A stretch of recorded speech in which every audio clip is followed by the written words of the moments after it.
Bismillahirrahmanirrahim.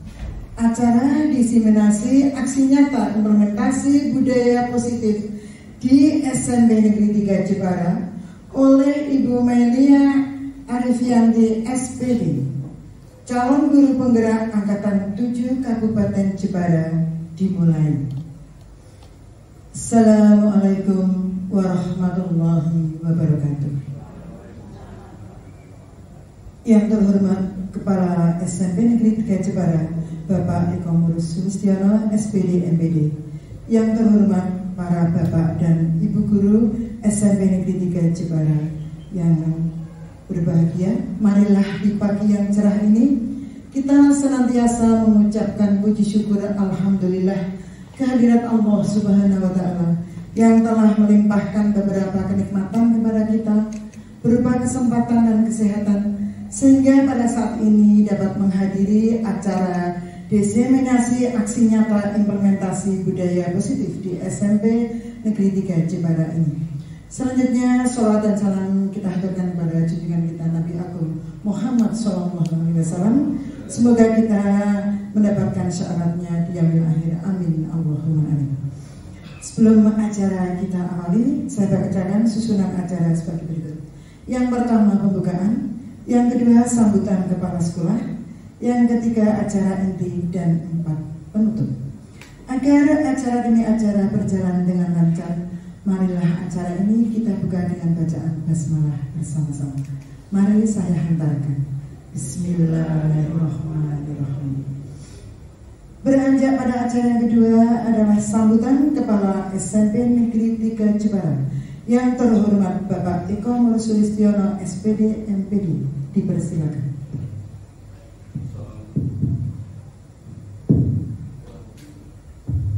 Assalamualaikum warahmatullahi wabarakatuh. Alhamdulillahirabbil alamin. Wassalatu wassalamu ala asyrofil anbiya'i wal mursalin wa ala alihi washabbihi ajmain. Rabbi shrah li sadri wa yassir li amri wahlul 'uqdatam min lisani yafqahu qawli. La haula wa la quwwata illa billahil aliyyil azim. Bapak Ibu yang saya hormati, terutama Ibu Melia sebagai calon guru penggerak yang akan menyampaikan diseminasi atau menyampaikan apa yang telah diperoleh dari pendidikannya selama ini kepada Bapak Ibu sekalian yang saya hormati. Sebelumnya marilah kita panjatkan puji syukur kehadirat Allah Subhanahu wa Ta'ala yang telah memberikan rahmat dan hidayah kepada kita semua, sehingga pada saat ini kita bisa berkumpul bersama dalam rangka mengikuti diseminasi kegiatan aksi nyata dari calon guru penggerak Bu Melia dalam keadaan sehat walafiat. Kemudian yang kedua, sholawat dan salam selalu kita aturkan pada junjungan Nabi besar Muhammad Sallallahu Alaihi Wasallam yang selalu kita nantikan syafaatnya di hari kiamat. Bapak Ibu yang saya hormati, tidak panjang lebar yang saya sampaikan karena ini adalah hanya mengantarkan ya bahwa kegiatan diseminasi artinya adalah kegiatan yang ditujukan oleh kelompok target atau mungkin individu dengan tujuan agar mereka memperoleh informasi. Jadi Bapak Ibu tentunya nanti dari Bu Mei memberikan informasi. Bapak Ibu berusaha untuk memahami informasi atau insya Allah nanti peroleh informasi, kemudian timbul kesadaran, kemudian selanjutnya adalah menerima informasi itu dan akhirnya adalah memanfaatkan informasi itu dalam rangka untuk peningkatan kualitas sesuai dengan materi yang disampaikan oleh Bu Mai. Jadi kegiatan pendidikan calon guru penggerak itu memang sesuai dengan awal merdeka. Jadi merdeka itu mulai dari M adalah mulai dari diri, kemudian E adalah eksplorasi pemahaman, eksplorasi pemahaman itu ya. eksplorasi konsep ya. Kemudian R adalah ruang kolaborasi. Kemudian D adalah demonstrasi konsep, demonstrasi kontekstual. Kemudian D, elaborasi pemahaman. Kemudian K, koneksi antar materi. Kemudian yang terakhir A adalah aksi nyata. Jadi posisi sekarang ini Ibu Melia akan menampilkan yang bagian aksi nyata ya. Nah, itu ya, aksi nyata. Jadi memang proses awal belajar merdeka itu mulai dari diri sampai aksi nyata. Jadi mohon nanti Bapak Ibu bisa mengikuti dan sebaik-baiknya apa yang akan disampaikan oleh Bu Mei nanti bisa digunakan atau dimanfaatkan tentunya untuk peningkatan prestasi anak didik kita ya, utamanya adalah itu. Itu saja yang mungkin bisa saya sampaikan tentang apa ini sambutan saya pada sesi ini. Kurang lebihnya saya mohon maaf. Wassalamualaikum warahmatullahi wabarakatuh.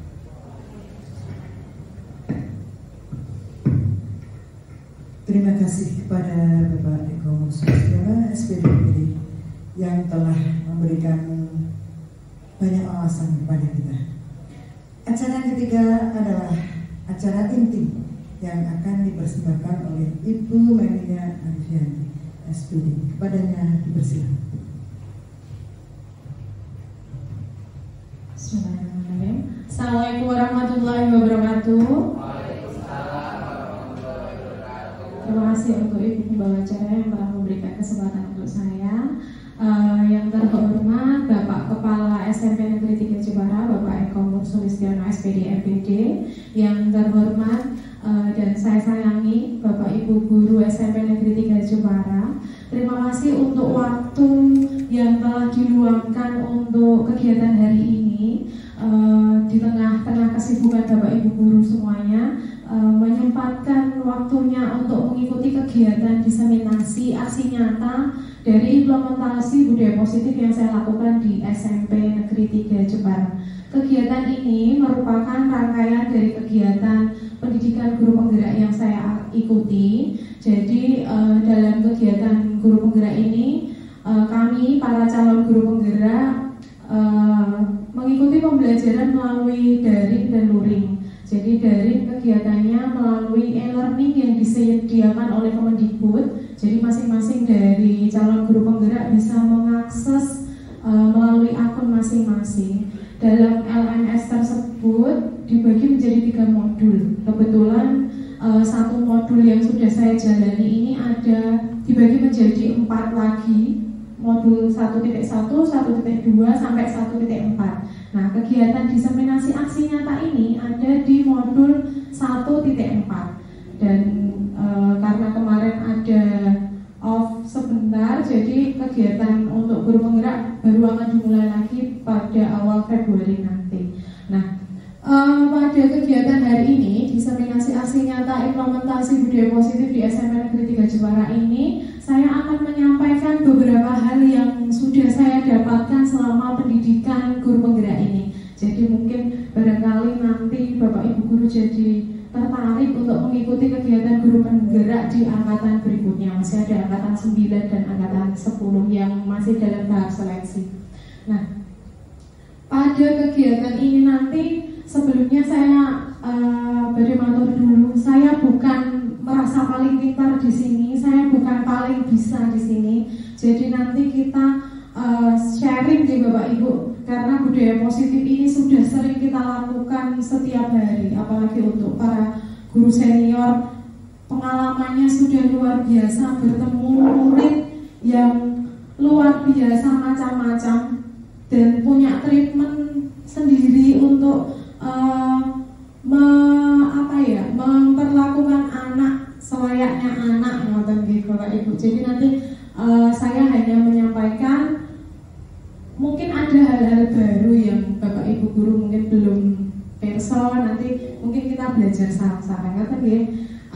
Konsep utama dari modul budaya positif yang pertama nanti adalah perubahan paradigma belajar. Kemudian nanti ada disiplin positif, kemudian nilai-nilai kebajikan, kebutuhan dasar manusia, motivasi perilaku manusia, posisi kontrol guru, kemudian keyakinan kelas dan segitiga restitusi. Mungkin dari sekian ini ada kata yang masih asing untuk Bapak Ibu guru tapi bisa dipelajari sebenarnya melalui PNM. Jadi Bapak Ibu guru banyak yang sudah mempelajarinya di modul PNM. Yang pertama adalah pembelajaran dengan paradigma baru. Pembelajaran dengan paradigma baru dirancang berdasarkan prinsip pembelajaran yang berdiferensiasi dengan tujuan peserta didik belajar sesuai dengan kebutuhannya berdasarkan tahap perkembangan peserta didik untuk mewujudkan tujuan dari pendidikan di Indonesia, yaitu profil pelajar Pancasila. Nah, mungkin kata yang cukup asing di sini adalah berdiferensiasi gitu Bapak Ibu. Atau mungkin sudah pernah verso sebelumnya? Belum. Okay. Jadi saya sendiri pun tahu kata berdiferensiasi itu, iya, memang saya tahu juga selama mengikuti pendidikan guru penggerak ini. Jadi berdiferensiasi itu artinya pendidikan atau pembelajaran yang kita sesuaikan dengan kebutuhan anak berdasarkan tahap perkembangan dari anak. Nah, selama ini saya pribadi terkadang merasa saya jadi guru yang egois. Jadi anak harus mengikuti cara pembelajaran seperti apa yang saya mau. Ternyata setelah saya mengikuti kegiatan guru penggerak tidak sepenuhnya benar. Jadi kita harus menyesuaikan dengan kebutuhan anaknya. Nah, nanti bagaimana cara mewujudkan pembelajaran berdiferensiasi nanti kita di slide berikutnya nanti ada pembelajaran penjelasan lebih rincinya. Nah, untuk profil pelajar Pancasila sendiri sudah betul asing ya Bapak Ibu guru. Nah, ada beriman bertakwa, berkebinekaan global, gotong royong, kreatif, ada mandiri. Nah, terus saat ini, nah sekarang coba Bapak Ibu kepalkan tangan Bapak Ibu, salah satu saja, tidak usah dua. Kepalkan, kanan kiri boleh, yang penting salah satu saja. Bapak Ibu bayangkan di dalam kepalan tangan Bapak Ibu itu ada sesuatu yang sangat berharga untuk Bapak Ibu. Bayangkan dulu. Nah, sesuatu yang berharga ini harus dipertahankan. Nah, sekarang kita coba nih, Pak Lutfi dan Pak Budi. Pak Budi bagian yang merayu Pak Lutfi dengan segala cara. Boleh merayu mengajak jajan, mau dikasih uang juga boleh, atau merayu apapun supaya Pak Lutfi nanti membuka kepalan tangan. Monggo Pak. Oh, dikit-dikit boleh Bapak. Jadi Pak Budi bertugas untuk merayu Pak Lutfi. Pak Lutfinya mempertahankan. Oh gitu ya Pak. Oh gitu. Kalau gitu berbukti, kalau gitu yang dirayu. Monggo. Kalau gitu ke depan dulu, monggo. Ke depan, monggo. Bu Bukti mempertahankan sekuat tenaga Pak Budi yang merayu. Monggo. Artinya kan gini Bu, saya tanya sebentar. Rayuan saya ini harus Bu Bekti harus buka tangannya gitu kan? Iya. Ya Bu Bekti mau membuka tangannya. Bu Bekti mau membuka loh Pak. Bu. Iya. Bu. Bisa lihat tangannya Bu. Bisa lihat tangannya Bu. Tangannya tangan saya. Tangan saya sesuatu yang bagus. Mungkin tangan juga begitu.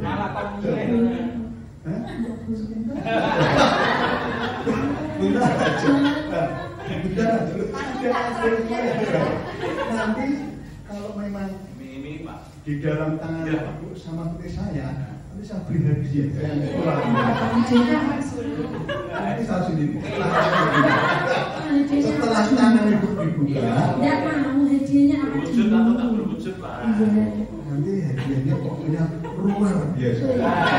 Luar biasa. Dan ini hadiahnya apa dulu nanti baru dibuka loh Pak. Tentunya itu hadiahnya pasti menyenangkan. Pasti menyenangkan Ibu Bebi. Itu kata kuncinya. Nanti bentuknya apa? Langsung Ibu. Tapi saya kalau tidak punya prinsip tidak mau ya Pak. Harus dulu baru nanti saya bukakan caranya. Hadiahnya apa dulu? Hadiahnya itu biasanya kan ya. Biasanya kan hadiah itu kan lebih afdol kalau tidak diberikan dulu. Surprise nanti. Itu kan lebih afdol ya daripada ketemu alah kok ngono dia. Yang penting tak kata kuncinya gitu Bu. Hadiahnya pasti menyenangkan dan luar biasa. Kita ayo. Loh. 3. Iya. Oke, terima kasih. Ternyata Bu Bekti ini mudah dirayu gitu. Jadi diiming-imingi dengan sesuatu ini mudah dirayu. Nah, berarti saya tanya, kira-kira kalau misalnya tadi Pak Budi berhasil merayu Bu Bekti bisa membuka, apakah Bapak Ibu membuka kepalan tangan? Mengapa? Apa ada alasan Ibu membuka kepalan tangan? Tadi ada alasannya boleh? Ada. Alasannya apa? Dijanjikan hadiah, ada iming-imingnya ya. Nah, kalau misal pun beliaunya menutup kepalan tangan, itu pasti juga ada alasannya. Nah, dalam kegiatan ini yang mau saya tanyakan, sesungguhnya siapa yang memegang kendali atau kontrol untuk membuka tangan atau menutup tangan? Tadi kan tangannya Bu Bekti nih. Yang mempunyai kekuasaan untuk bisa membuka atau tetap mempertahankan itu siapa? Bu Bekti sendiri. Nah, disinilah yang bisa mengontrol diri sendiri adalah dirinya sendiri. Sama halnya dengan anak. Yang bisa mengontrol diri anak sesungguhnya adalah anak itu sendiri. Nah, inilah yang tadi saya maksud perubahan dari pembelajaran paradigma baru. Jadi ada stimulus respon namanya. Tadi respon dari Bu Bekti mau membuka atau menutup tangan tadi. Yang semula itu realitas kebutuhan kita itu sama. Jadi guru menganggap anak itu punya kebutuhan yang sama. Nah, untuk yang teori kontrol baru ini, realitas atau kebutuhan setiap individu itu berbeda. Kemudian semua orang memiliki hal yang sama. Dalam teori kontrol tidak demikian. Dalam teori kontrol itu setiap orang memiliki gambaran yang berbeda. Kemudian kita mencoba mengubah orang agar berpandangan sama dengan kita. Itu yang di stimulus respon yang lama. Pada teori kontrol sekarang ini kita berusaha untuk bisa memahami pandangan orang lain tentang dunia. Contohnya tentang hal membuka tangan tadi. Kita tidak bisa menyalahkan Bu Bekti loh, Bu, kok jenengan gampang dipengaruhi sama Pak Budi, hanya diiming-iming saja, tapi langsung mau membuka. Nah, mungkin Bu Bekti punya prinsip begini, ketika beliau membuka tangan, sesuatu yang berharga untuk Bu Bekti ini kalau dibagikan ke orang lain akan lebih bermanfaat untuk orang lain ketimbang ketika beliau menyimpannya sendiri. Nah, salah satu dari perubahan paradigmanya itu seperti itu. Jadi kita harus bisa berpandangan luas, melihat tidak hanya dari satu sisi kacamata guru saja. Nah, itu kadang yang saya sendiri pun juga masih banyak belajar. Kemudian orang lain mengontrol saya. Kalau dalam teori kontrol hanya Anda yang bisa mengontrol diri Anda. Jadi diri kita sendiri yang bisa mengontrol diri kita. Kemudian pemaksaan ada pada saat bujukan gagal. Contohnya misalnya, oh tak gembesin nanti ban motornya kalau nggak mau buka tangannya. Contoh kayak gitu itu kan semacam pemaksaan. Itu ketika di stimulus respon. Tapi ketika kita belajar tentang teori kontrol, kolaborasi dan konsensus menciptakan pilihan-pilihan baru. Jadi kita dituntut untuk bisa berkolaborasi dengan teman. Kalau misalnya dalam lingkup sekolah seperti ini dengan rekan sejawat sesama guru, tentang perubahan paradigma stimulus respon. Nah, kemudian yang selanjutnya dari konsep utama budaya positif ada yang namanya disiplin positif. Ketika kita mendengar kata disiplin, itu biasanya yang terbesit dalam angan-angan kita itu apa? Patuh, harus patuh biasanya gitu. Jadi tertib pasti kaitannya dengan peraturan sekolah maupun peraturan dengan Bapak Ibu guru di setiap mapelnya. Nah, kata disiplin sendiri harus kita tahu dulu makna dari disiplin itu apa. Karena terkadang kita salah mengartikan dari kata disiplin sendiri. Disiplin berasal dari kata disiplina yang berarti belajar. Jadi bukan kepatuhan tadi ya, bukan tentang tata tertib dan lain-lain, tapi kita belajar untuk melakukan pembiasaan yang baik. Nah, disiplin dimaknai sebagai sesuatu yang dilakukan seseorang kepada orang lain untuk mendapatkan kepatuhan. Nah, belajar dari tadi kita lakukan seseorang kepada orang lain untuk mendapatkan kepatuhan. Jadi semacam pembiasaan. Jadi pola yang kita terapkan itu dengan melakukan pembiasaan baik. Pembiasaan yang seperti apa? Pembiasaan itu bisa anak lakukan dengan senang hati. Biasanya apabila kita konsisten. Terkadang saya sendiri mengintrospeksi diri saya bilang ke anak, seragamnya harus sesuai ya, bajunya harus dimasukkan dan lain-lain. Terkadang saya sendiri masih pakai baju warnanya kuning, jilbabnya warna merah mungkin, nah tidak matching. Jadi saya sendiri juga tidak bisa jadi panutan anak-anak. Padahal anak itu mudah untuk melakukan pembiasaan ketika ada yang dijadikan contoh. Jadi kita sebagai teladannya. Nah kemudian seseorang yang memiliki disiplin diri berarti mereka bisa bertanggung jawab terhadap apa yang dilakukan karena mereka mendasarkan tindakan mereka pada nilai-nilai kebajikan universal. Nah, nilai-nilai kebajikan universal itu seperti apa? Nilai kebajikan adalah nilai yang disepakati bersama tanpa memandang suku, agama, ras maupun latar belakang. Nah, contoh nilai kebajikan itu ada dari 6 institusi. Ada profil pelajar Pancasila, IBO, kemudian 9 pilar, petunjuk seumur hidup, kemudian sampai dengan proyek-proyek nilai kebajikan. Nah, yang dimaksud nilai kebajikan itu apa? Nilai kebajikan adalah nilai-nilai yang ingin kita tanamkan dalam diri anak. Contohnya, dalam profil pelajar Pancasila itu kita menanamkan gotong royong. Berarti yang masuk dalam nilai kebajikannya ada gotong royong, beriman bertakwa, kemudian ada menghargai teman, juga termasuk kreatif, kemudian mandiri. Nah, seperti itu.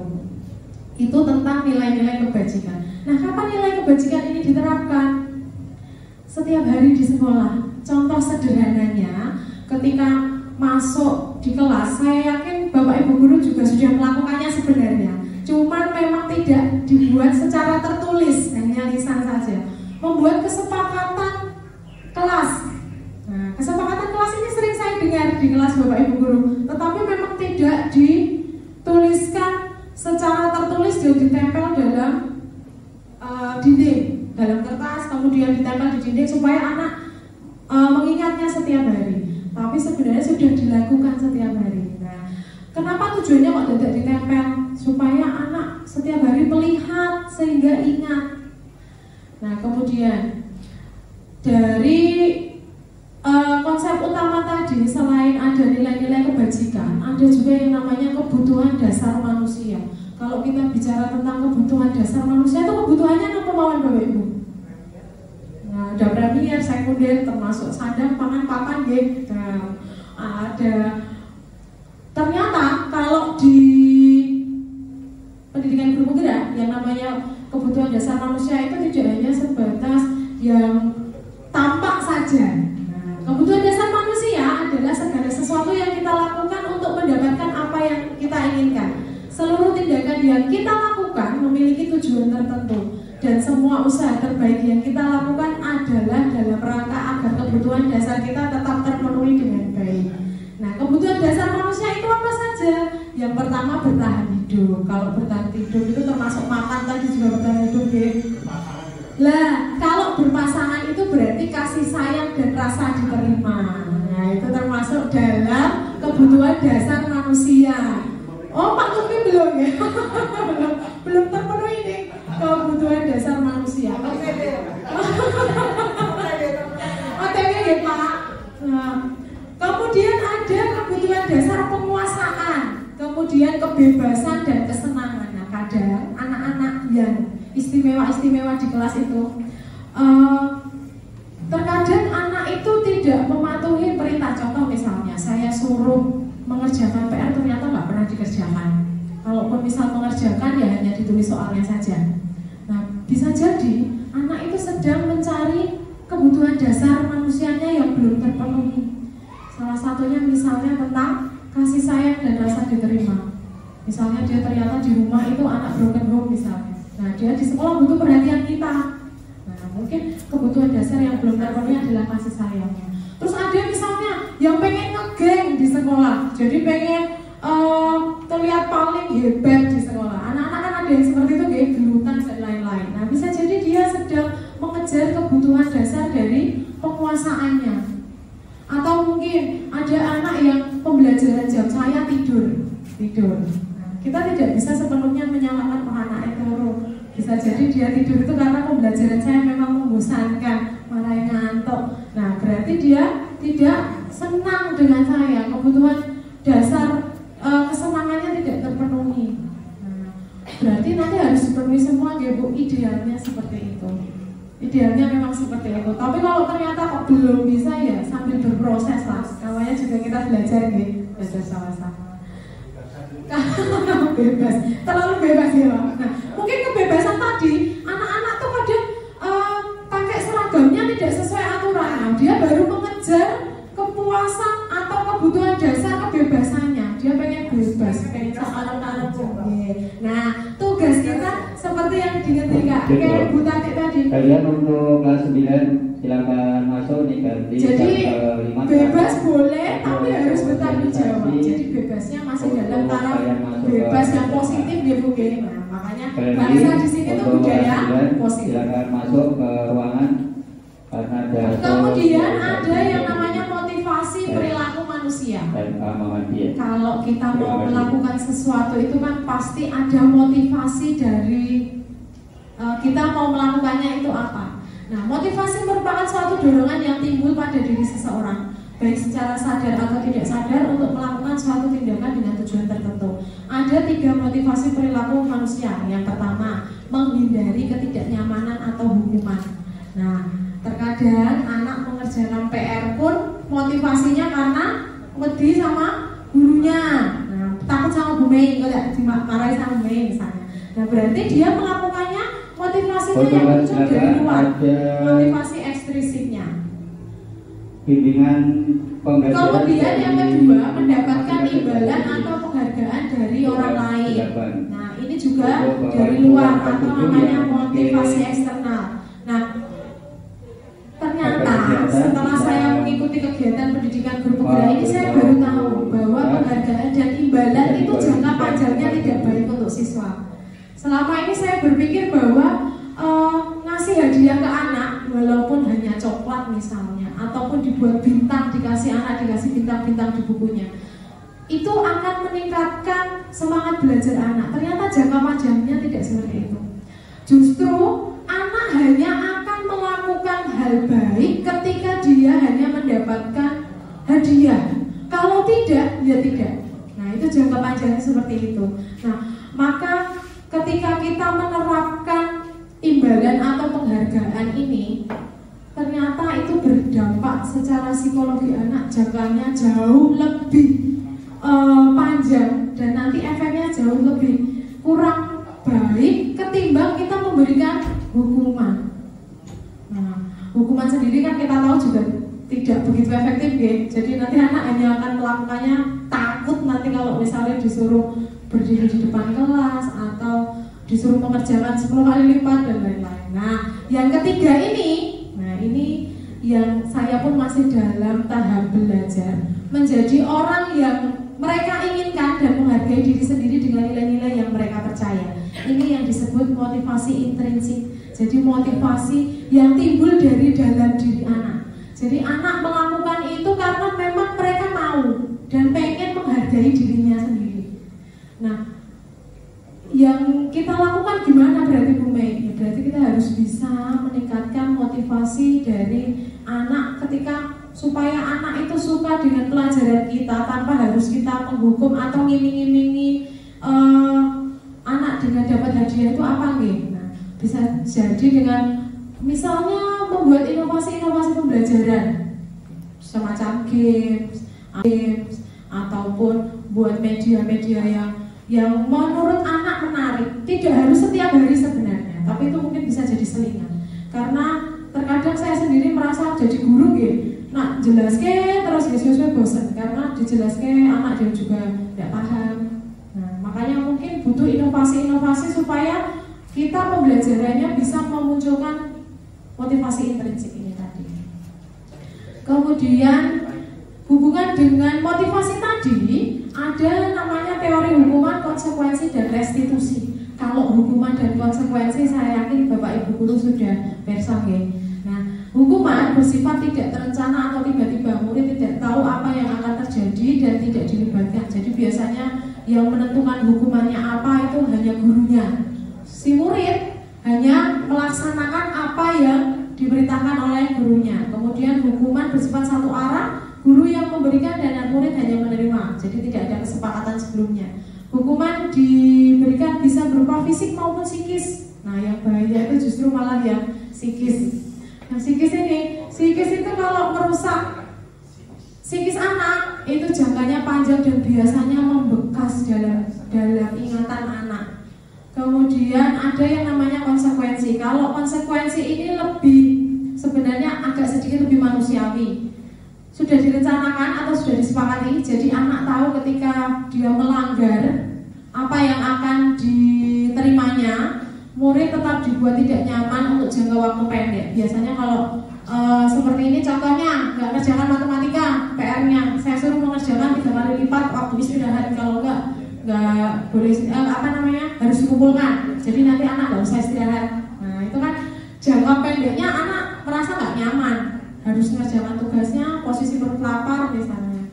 Kemudian, tapi dalam konsekuensi ini guru senantiasa masih harus memonitor murid. Jadi nggak boleh kita kasih konsekuensi ke anak, tapi anaknya kita tinggal. Kita harus tetap menunggu anak tersebut. Satu lagi yang baru, namanya restitusi. Nah, restitusi ini proses menciptakan kondisi bagi murid untuk memperbaiki kesalahan mereka. Proses kolaboratif yang mengajarkan murid untuk mencari solusi dari masalahnya. Mungkin terlihat Bu Mei ini terlalu teoristik gitu, karena anak-anak sini ini nggak cocok. Nah, saya waktu mempelajari modul ini juga berpikiran demikian. Sepertinya kok ini teorinya kayak nggak cocok ya untuk anak-anak saya. Anak-anak saya kalau dilakukan ini nanti tambah loss. Tetapi semakin kesini saya menyadari, ketika ini saya lakukan dan saya konsekuen, artinya tidak hanya sekali selesai, besok lagi saya lakukan berulang-ulang. Lama-lama anak akan melakukannya dengan cara menciptakan kondisi yang bisa mereka perbaiki sendiri. Jadi contohnya, saya itu memang agak ceriwis masalah ketertiban seragam. Jadi terkadang anak berpikiran Bu Mei ini galak ya perkara baju misalnya, gak pakai dasi contoh atau baju dimasukkan. Mungkin sekali 2 kali anak akan menyimpan dendam. Tetapi ketika kita konsekuen terus, setiap ketemu anak kita ingatkan, setiap ketemu anak kita ingatkan, minimal ketika anak itu mau ketemu sama saya, anak itu sudah masukkan bajunya dulu. Atau kalau tidak dia benarkan dasi. Minimal seperti itu. Nah, dengan seperti itu harapannya nanti kedepannya itu nggak perlu harus nunggu ketemu sama saya dulu. Anak-anak sudah terbiasa untuk bajunya dimasukkan. Nah, budaya positif memang tidak hal yang mudah instan bisa langsung anak langsung tertib, tidak. Tetapi butuh proses. Nah, proses seperti apa? Proses pembiasaan. Kalau kita biasakan untuk mengingatkan anak setiap hari, lama-lama nanti anak-anak akan terbiasa. Mungkin Bapak Ibu guru sudah melakukannya setiap hari, saya yakin sudah. Jadi hanya bahasanya memang restitusi, mungkin baru untuk Bapak Ibu sedaya. Kemudian ada contoh kasus ini. Ini tentang hukuman, konsekuensi, dan restitusi tadi. Murid sering tidak mengerjakan tugas yang diberikan oleh guru. Ketika kita memberikan hukuman, berarti guru menghukum murid berdiri di depan kelas, contoh kasusnya.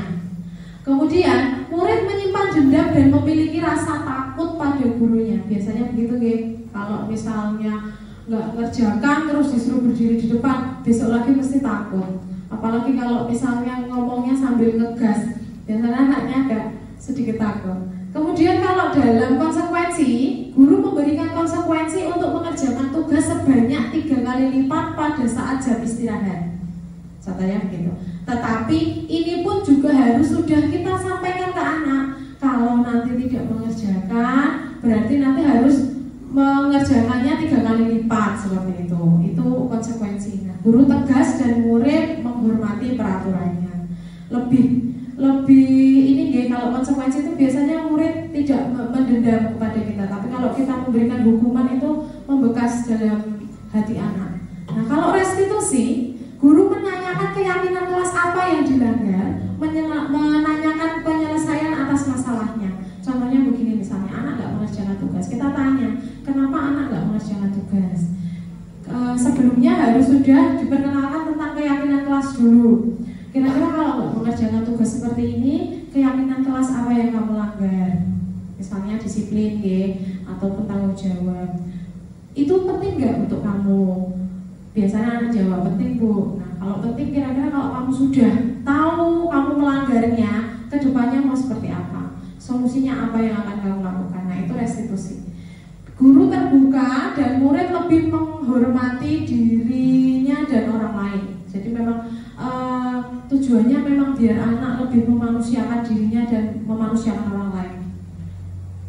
Nah, ini yang untuk kita posisi kontrol. Posisi kontrol guru itu ada 5. Yang pertama penghukum, yang kedua pembuat rasa bersalah, yang ketiga teman, yang keempat pemantau, kemudian yang kelima adalah manajer.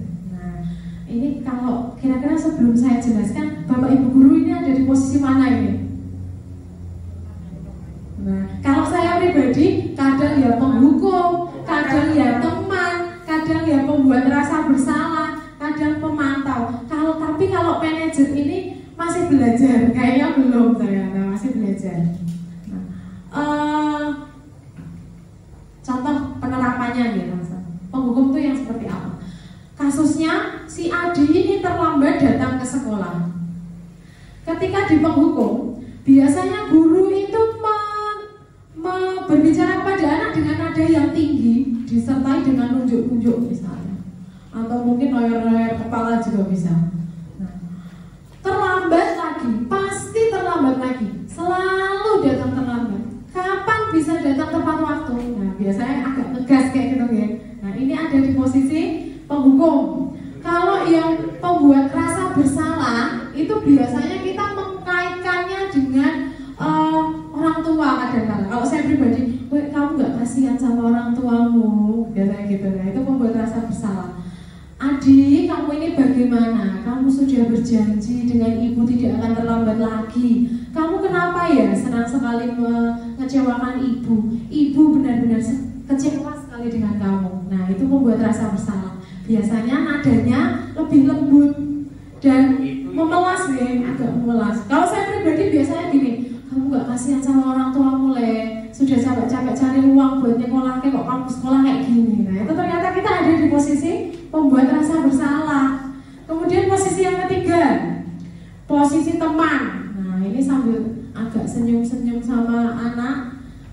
Adi, ayolah, bagaimana sih kamu? Kemarin kamu sudah janji ke ibu bukan? Kenapa terlambat lagi? Sambil senyum.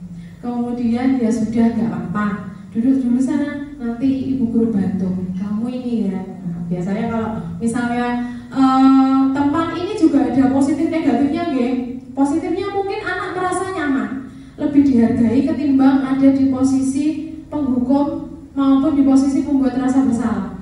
Tetapi kadang anak itu hanya mau menurut pada guru itu saja. Ketika ketemu dengan guru yang lain, dia akan membalik berkele lagi. Jadi dia akan seperti semula, nggak mau nurut. Posisi jelek yang lainnya lagi, kadang seenaknya sendiri akhirnya, karena sudah sama temannya sendiri. Kemudian posisi kontrol yang keempat, pemantau. Kamu terlambat 15 menit. Apakah kamu sudah mengerti konsekuensi yang harus dilakukan bila terlambat? Nah, ini yang sudah sering Bapak Ibu guru lakukan di sekolah kita nggih. Jadi kalau ada yang terlambat itu biasanya dikumpulkan terus ditanya konsekuensinya apa ketika terlambat seperti itu. Ini pemantau. Kita sudah sering melakukannya kalau pemantau. Nah, kalau manajer ini contohnya Adi, kalau kamu terlambat seperti ini, keyakinan kelas apa yang kamu langgar? Jika kamu meyakininya, apakah kamu bersedia memperbaikinya? Jadi kita tanyakan dulu ke anak, kalau dia terlambat itu keyakinan kelas apa yang dia langgar. Kalau misalnya sudah, kita tanya, kira-kira nanti kalau kamu meyakininya, apa kamu bersedia memperbaikinya? Nah, jadi kita semacam kayak sharing ke anak. Jadi anak tahu kesalahannya apa, kemudian tahu bagaimana cara menemukan solusinya. Nah, sekarang posisi kontrol apa aku? Ayo, bantulah demi Bapak ya. Kira-kira ini posisi kontrol apa Bapak Ibu? Teman, pembuat rasa bersalah, atau manajer, atau penghukum? Kira-kira apa? Salah enggak apa-apa loh ini. Kalau salah enggak tak suruh setrap berdiri di depan. Teman, ada lagi? Ayo, bantulah demi Bapak ya. Kira-kira apa Pak Budi? Pembuat rasa bersalah, teman, pemantau, manajer, atau penghukum? Teman, coba ya, kita lihat ya. Oh teman, betul sekali ya Re. Tepuk tangan kelompok dari Pak Budi. Lagi. Gimana coba kalau orang tua kamu tahu kamu berbuat begini? Membuat rasa bersalah. Coba kita cek, membuat rasa bersalah betul apa tidak ya? Betul sekali ya. Membuat rasa bersalah. Lagi. Apa rencana kamu untuk memperbaiki hal ini? Manajer, kata Bu Eva. Ada yang lain lagi nih? Coba kita cek. Manajer, wah ternyata sudah luar biasa Bapak Ibu guru di SMP 3 ini. Pasti selalu yang terakhir selesai. Penghukum, coba kita lihat. Penghukum, betul sekali. Karena kita mendoktrin anak bahwa kita mengatakan anak itu gagal. Kamu ini selalu selesai paling terakhir. Nah, seperti itu namanya penghukum. Ini posisi kontrol kita sebagai Bapak Ibu guru. Nah, idealnya kita ada di posisi kontrol manajer, karena kalau sudah di manajer itu berarti kita berusaha untuk anak supaya bisa menemukan kesalahannya sendiri dengan melihat dari keyakinan kelas apa yang dilanggar. Oke, diajak berdiskusi Bu. Oke, jadi dua arah. Jadi tidak hanya kita sendiri yang mendoktrin anak.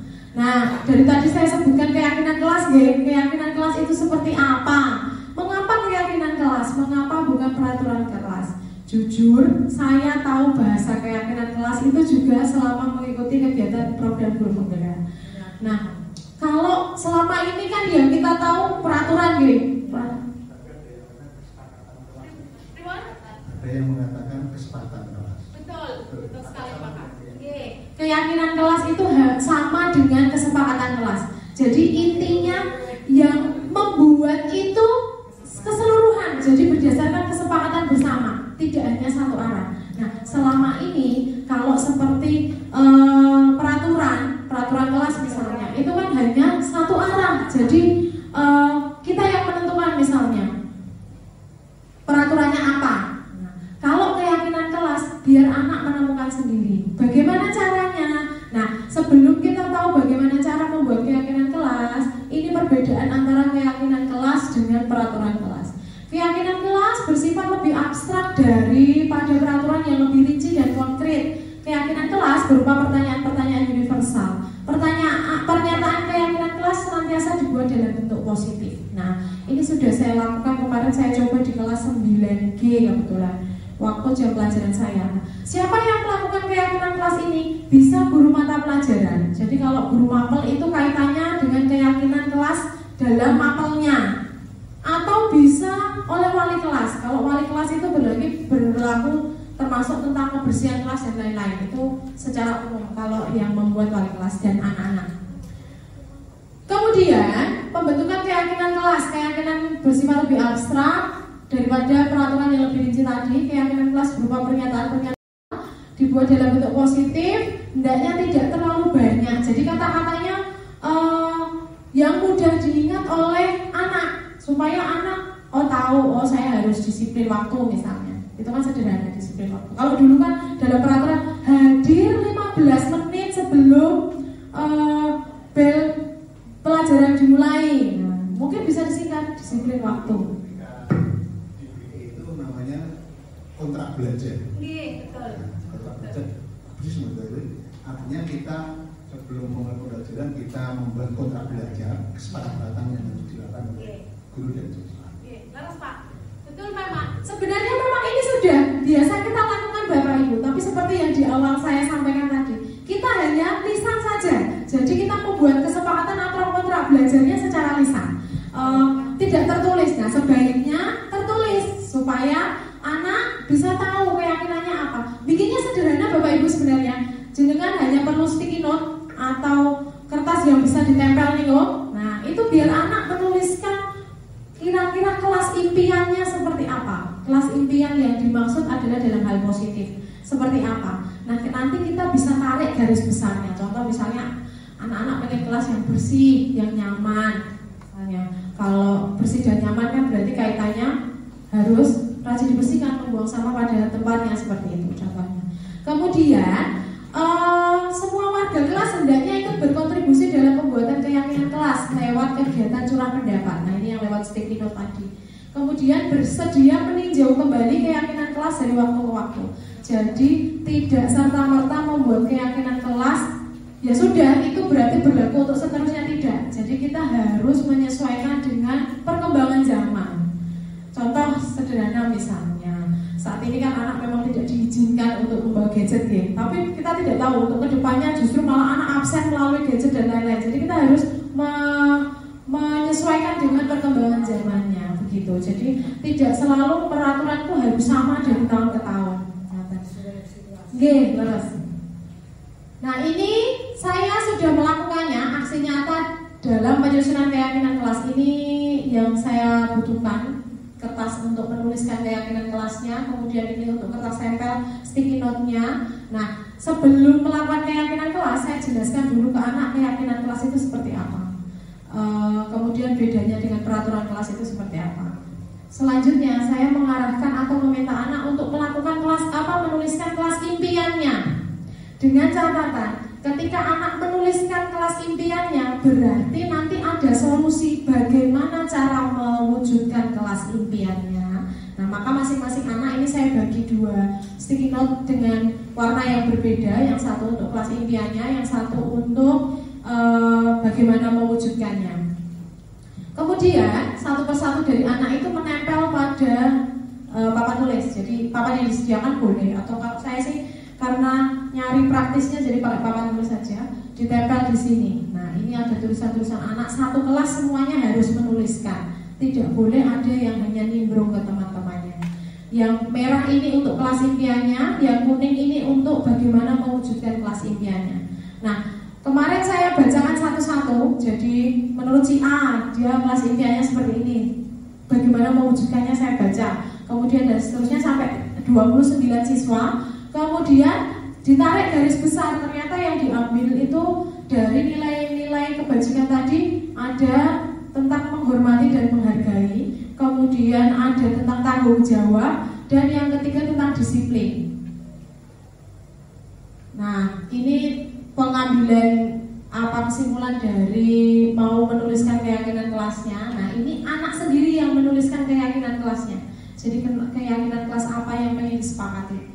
Ternyata di kelas 9G yang pertama paling utama itu disiplin waktu yang dituliskan. Kemudian ada tentang disiplin dalam mengumpulkan tugas, mengerjakan tugas dengan sesungguh-sungguh misalnya, itu juga bisa dituliskan. Intinya kalimatnya yang sederhana tapi mudah diingat oleh anak.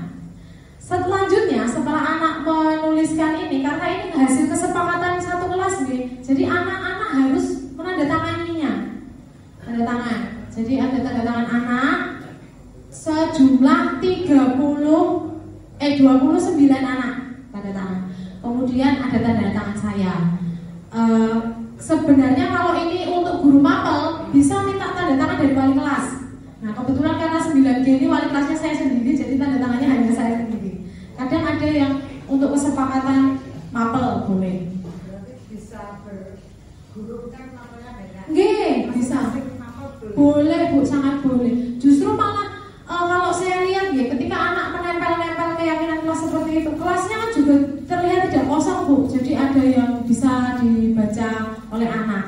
Jadi tidak sebatas, karena kalau untuk menciptakan suasana pembelajaran yang nyaman dalam Merdeka Belajar ini kan memang anak harus menciptakan suasana belajarnya yang enak buat anak, sesuai dengan kebutuhan anak tadi. Boleh, dari masing-masing mapel juga boleh. Kadang saya dulu punya teman itu sudah menuliskan keyakinan seperti ini, atau dulu namanya kontrak ya Pak, kontrak dalam pembelajaran. Itu menuliskannya di buku anak masing-masing. Jadi halaman paling depan itu untuk menulis kesepakatan kelas yang dibuat. Boleh seperti itu Bu. Jadi supaya anak dia setiap hari ingat, oh ketika pelajarannya datang misalnya bahasa Inggris, halaman pertama itu tentang kesepakatan belajarnya. Memang bukan hal yang mudah untuk melakukan semua ini, tetapi butuh apa nih, keyakinan. Namanya keyakinan itu kita harus yakin dulu. Kita harus yakin dulu kita bisa membawa perubahan budaya positif untuk anak-anak. Kuncinya kalau saya lihat itu kitanya harus konsisten. Jadi memang kalau kita pengen, nah kalau kita kadang ngeleke, kadang boten, kadang ngeleke, kadang dibiarkan, ngoten itu biasanya tidak akan efektif. Tapi kalau kita konsisten, biasanya pasti ada perubahan dalam diri anak. Itu tadi tentang keyakinan kelas. Nah ini saya tanda tangan, kemudian ditempel di kelas supaya anak bisa melihat. Kalau misalnya Bapak Ibu pengen besok masih ditempel di kelas 9G, contohnya seperti apa sih Bu Mei? Nah, saya tempel di sana. Jadi biar anak bisa melihatnya setiap hari. Nanti kalau anak melanggar kan kita bisa ingatkan, ayo melanggar keyakinan kelas nomor berapa, kira-kira nanti apa yang akan kita lakukan dari segi 3 restitusinya. Kesepakatan kelas itu kan menurut Ibu sebaiknya dibuat kan pas awal-awal tahun ajaran baru. Tidak setiap pertemuan kita buat kesempatan tidak perlu. Memang perlu kalau ditempelkan di depan terus kan nanti mungkin mengganggu ketika ditempelkan terus dia akan mulai ya. Memang sebaiknya ada papan display, jadi di belakang di samping, sehingga mungkin papan display itu untuk isinya kesempatan kelas mungkin beberapa guru atau yang lain saja. Artinya kan pertanyaan saya memang kesepakatan kelas itu harus dibuat pada awal belajar atau mungkin di tengah-tengah. Itu tadi yang lupa saya sampaikan ya Bapak. Jadi leres ngendikannya Pak Budi. Jadi kesepakatan kelas ini kita buat di awal pembelajaran. Contohnya awal semester misalnya, kita buat kesepakatannya. Nanti kok ternyata selama 1 semester ini mau ada perubahan, berarti nanti di semester 2 boleh membuat lagi kesepakatan kelas yang baru. Kalau ternyata kok kita lihat kesepakatan kelasnya ini masih bisa digunakan, artinya masih sesuai dengan keadaan di semester 2, berarti ya tinggal dilanjutkan saja atau mungkin ditambahi. Begitu Bapak. Memang boten di papan tulis Pak. Tadi memang di papan tulis itu hanya untuk mengambil suara dari anak-anak untuk tempel sticky note-nya. Kemudian setelah jadi di kertas hitam tadi yang ditulis anak-anak, sekarang sudah dipindah di dinding belakang. Jadi yang ada space kosong gitu ditaruh. Sebenarnya lebih efektif lagi ketika ada papan kayak khusus gitu di depan. Kalau di depan kan anak-anak cenderung lebih sering melihatnya ya.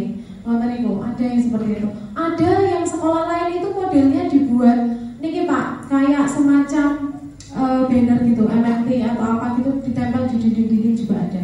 Malah ada yang sudah, kalau yang sekolah penggerak mungkin sudah membuat keyakinannya bukan di lingkup kelas lagi, tapi bikin keyakinan sekolah. Jadi sudah lingkupnya lebih luas lagi. Nah, dari keyakinan kelas tadi saya sebutkan juga ada yang namanya segitiga restitusi. Nah, segitiga restitusi ini kurang begitu jelas gitu.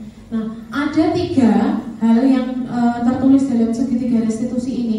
Yang pertama adalah menstabilkan identitas. Pada bagian ini, menstabilkan identitas ini, kita berusaha menggiring anak, merubah anak dari yang gagal menjadi orang yang sukses. Biasanya pertanyaan-pertanyaannya itu, setiap orang pasti pernah melakukan kesalahan. Kamu bukan satu-satunya yang pernah melakukan ini. Jadi anak salah, tahu kalau dia salah, tapi kita giring dia ke pemikiran yang lebih positif. Oh, Bumi juga pernah melakukan kesalahan kok. Setiap orang pernah melakukan kesalahan. Itu menstabilkan identitas dulu. Jadi biar kayak semacam netralnya dulu gitu, menetralkan pola pikir anaknya. Kemudian yang kedua ada validasi tindakan yang salah. Nah, pada bagian ini berarti kita memvalidasi dari tindakan anak tadi. Kamu tentu punya alasan mengapa kamu melakukan ini. Ada cara yang lebih efektif untuk mendapatkan apa yang kamu butuhkan. Nah, kita menanyakan ke anak. Saya yakin setiap anak, tingkah laku anak itu pasti ada alasannya. Hanya saja terkadang anak tidak mau menyampaikannya secara jujur, ada juga yang mau menyampaikannya. Nah, pada bagian inilah tugas kita untuk bisa menggali alasan dari anak melakukan tindakan itu apa. Contoh misalnya anak seperti tadi, anak nggak mau mengerjakan tugasnya. Nah, kita gali anak tuh nggak mau mengerjakan tugasnya itu kenapa? Apakah semua mapel itu seperti itu atau hanya di mapel saya saja? Nah, kalau misalnya ternyata di semua mapel, berarti kan anak itu ada sesuatunya. Jadi ada yang melatar belakangi kenapa anak seperti itu. Tapi kalau ternyata kok kita tanya hanya di pelajaran kita saja, di pelajaran saya misalnya, nah itu bisa jadi bahan introspeksi untuk diri saya. Bisa jadi anak itu melakukannya karena ada yang salah dengan diri saya, diri gurunya, bukan dari hanya semata-mata siswanya saja yang salah. Begitu itu di bagian validasi tindakan yang salah. Setelah divalidasi, langkah ketiga adalah menanyakan keyakinan. Jadi tadi sudah distabilkan identitasnya, kemudian sudah divalidasi tindakan salahnya, kemudian menanyakan keyakinan kelasnya. Keyakinan kelas apa yang telah kita sepakati? Kamu ingin menjadi orang seperti apa? Jadi biar dia sendiri yang mengarahkan dirinya nanti mau seperti apa. Jadi tujuan dari segitiga restitusi itu bukan kita yang menjawab atau mengeluarkan solusi, tapi anak sendiri yang menciptakan solusi atas tindakan salahnya, gitu. Nah, sebelum ke bagian penutup, saya ingin menampilkan segitiga restitusi yang sudah saya lakukan. Jadi karena ini ada di tugas aksinya apa segitiga restitusi. Lupa. Pasti ada.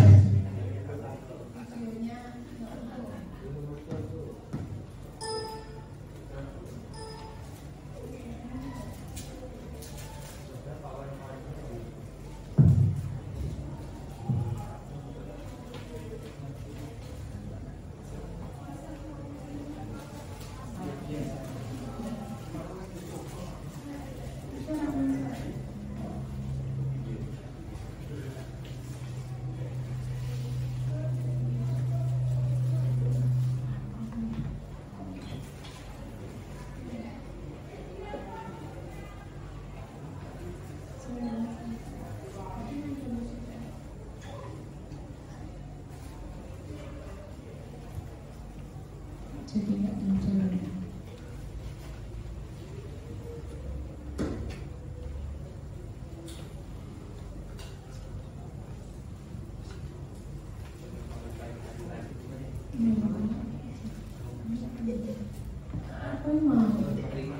Tapi kalau videonya nggak mau, oh ini aja. Nanti kalau misalnya Bapak Ibu pengen bersani tentang segitiga restitusi saya, bisa dipersani di YouTube saya. Sudah saya share di YouTube saya, di channel YouTube saya. Nanti bisa dipersani bagaimana cara saya mempraktekkan segitiga restitusinya. Jadi kebetulan waktu itu sebenarnya itu tugas dari modul segitiga restitusi. Hanya memang harus didesain. Jadi semacam disetting harus disetting untuk melakukannya. Anaknya boleh milih bebas. Nah, karena waktu itu ceritanya sudah selesai tes, saya sudah panik gitu, wah belum ketemu sama anak, mau nyeting gimana, bingung. Kebetulan waktu itu hari Jumat, ada kegiatan Jumat Sehat. Nah, saya masuk di kelas saya di 9G, ternyata ada anak yang tidak membawa seragam olahraga. Padahal pada malam harinya sudah saya share di grup dan paginya sudah saya ingatkan, jangan lupa ya hari ini ada kegiatan Jumat Sehat memakai seragam olahraga. Ternyata anaknya lupa. Jadi alhamdulillahnya malah nggak settingan. Jadi benar-benar anaknya memang melakukan kesalahan. Nah, anak di kelas 9G. Kemudian saya ajak sharing, saya ajak cerita, saya tanya kenapa kok nggak memakai seragam olahraga. Saya juga sampaikan, setiap orang pasti pernah melakukan kesalahan. Bu Mei juga pernah salah seragam. Yang lainnya pakai seragam korpri, Bu Mei pakai seragam yang lain. Nah, tapi kalau misalnya seperti itu, kira-kira keyakinan kelas apa yang kamu langgar? Anaknya menjawab, karena di kelas 9G kan sudah membuat keyakinan kelas. Jadi anaknya sudah tahu kalau dia melanggar keyakinan kelas. Dia menjawab keyakinan kelas disiplin 5R, Bu. 5R itu ada rapi, resik, dan lain-lain gitu. Nah, termasuk seragamnya. Saya tanya, kira-kira itu penting nggak untuk kamu? Penting, Bu. Kalau penting, nanti selanjutnya apa yang akan kamu lakukan? Saya tanyakan juga seperti itu. Dia jawab, berarti malamnya saya harus lebih siap lagi, Bu. Saya prepare, jadi saya persiapkan. Saya sudah baca WA, Bu, sebenarnya, tapi saya lupa. Karena biasanya anak kan cenderung baca saja, nanti pagi baru mau nata. Nah, dia bisa menemukan solusinya sendiri. Berarti dari malam sudah saya persiapkan supaya paginya tidak buru-buru, kemudian tidak lupa. Nah, salah satu segitiga restitusinya itu. Kebetulan tadi videonya ada trouble sedikit, jadi mohon maaf Bapak Ibu, nanti menawi mau mirsa ini bisa lihat di YouTube saya, atau nanti saya kirim linknya di grup boleh. Cikgu Mewe, Pak. Nah, itu tadi serangkaian dari apa yang sudah saya pelajari dalam pendidikan guru penggerak ini. Sekedar sharing, mungkin ada Bapak Ibu guru yang mau ikut sharing mungkin pengalamannya dalam melaksanakan budaya positif di sekolah. Kebetulan di sini ada Bapak PP, Pak Triyudi, itu pengalamannya jauh lebih banyak dari saya. Saya juga masih dalam taraf belajar nih. Tujuan dari kegiatan aksi nyata ini untuk menularkan hal-hal yang baik. Jadi kalau menularkan itu tidak hanya menularkan penyakit, menularkan hal-hal baik supaya kedepannya membawa anak-anak kita bisa, teman-teman bisa ngikutin apa yang sudah saya dapatkan ini. Mungkin bisa mengikuti, tertarik ke dalam pendidikan guru penggerak juga bisa. Tujuannya supaya apa? Anak-anak menjadi generasi yang berprofil pelajar Pancasila. Tujuan utamanya itu. Nah, sedikit penutup dari saya sebelum nanti ditutup oleh Ibu Pembawa acara. Dalam penerapan disiplin positif, hendaknya guru memiliki standar kepribadian, profesional dan sosial yang baik, di mana guru mampu merefleksikan dirinya dalam posisi kontrol saat ini. Jadi kita harus bisa merefleksi diri kita itu ada di posisi kontrol yang mana. Bagaimana perjalanan dirinya sebagai among. Among itu yang menuntun siswa, ngemong anak, yang menuntun murid-muridnya menjadi insan yang mandiri, merdeka, dan bertanggung jawab sesuai dengan standar nasional pendidikan. Sedikit kata, semoga sesi belajar kita hari ini membawa manfaat sehingga dapat mewujudkan profil pelajar Pancasila. Salam dan bahagia Bapak Ibu guru hebat, bergerak, menggerakkan. SMP Negeri 3 Jepara Jaya, gitu ya. SMP Negeri 3 Jepara Jaya. Terima kasih. Akhir kata, wabillahi taufiq wal hidayah. Wassalamualaikum warahmatullahi wabarakatuh. Jaya, jaya, jaya.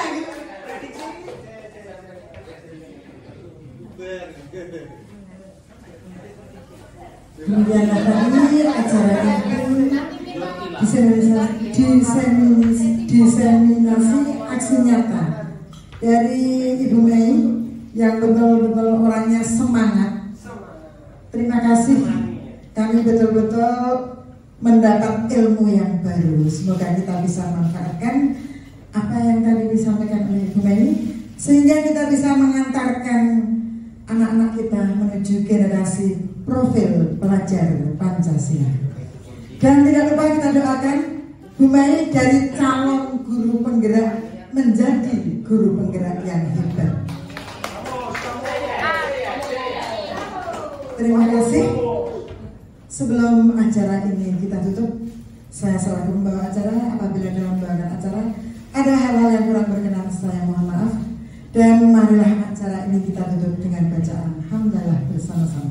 Mari saya hantarkan Alhamdulillahirabbil alamin wa mahul muwafiq ila aqwamit thoriq. Wassalamualaikum warahmatullahi wabarakatuh.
Assalamualaikum warahmatullahi wabarakatuh.